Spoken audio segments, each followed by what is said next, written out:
the 8th station of the Way of the Cross. Jesus meets the women. Jesus had just fallen the second time. The women had seen him fall, weak, scourged, crowned with thorns. They remember how he cured the sick, fed the hungry, and accepted the rejected. In their poverty, they gave him all that they had, their sorrow.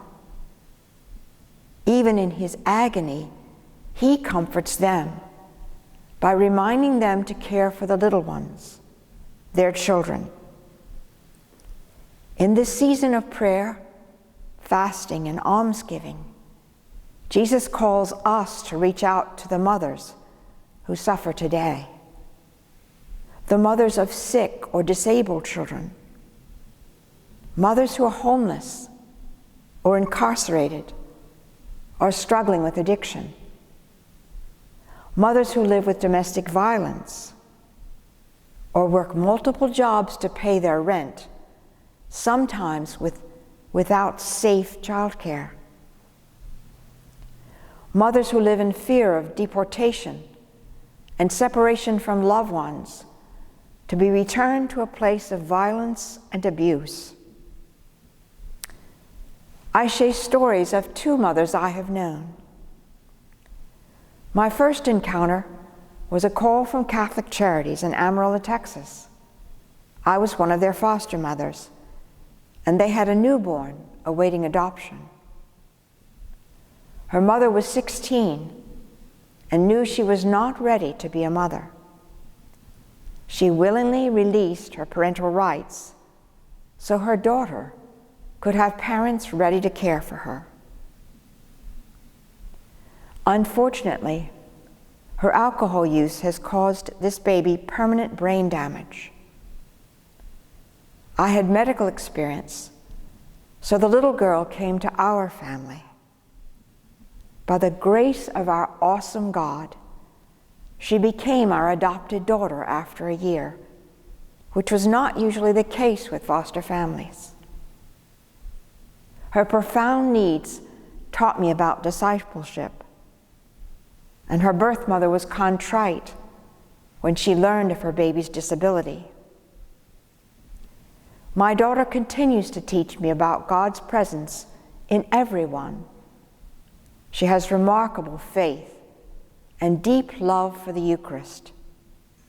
She baptizes her dolls when she gets a new one. A very different mother came to the emergency department in a hospital just outside of Philadelphia, where I was working in the NICU. This mother was high on drugs, and her daughter was extremely premature, just 22 weeks, not the 40-week gestation of a term infant. Her mother didn't want anything done.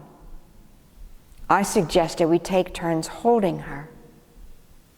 She weighed less than a pound, 14 ounces. She snuggled on my shoulder, and I could feel her tiny beating heart and her shallow breaths. She was held in loving arms by several of us as we took turns caring for the other NICU infants. I called her Grace, and she went gently into God's arms. I prayed that in heaven she'll meet her mother and they can reconcile, which is always God's will. 2 different mothers, yet both have known the sorrows of the life journey, whether they knew Jesus was beside them or not. We are called as Christians to accompany Jesus on the way to the cross alongside those who also follow him. Some may not know that he walks beside them due to their burdens. We're called to pray for their safety on this journey with Jesus. We're called to fast from judgment, condemnation, anger, and hate. We're called to give alms of our time, our compassion, our patience, and our understanding. Smile. Make eye contact. Be authentically a disciple of our Lord, who taught us to pray, "Our Father."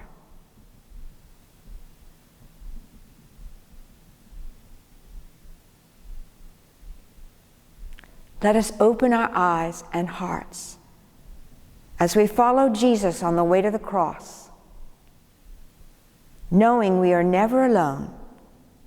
Many women walk with us. We adore you, O Christ, and we praise you, for by your holy cross you have redeemed the world.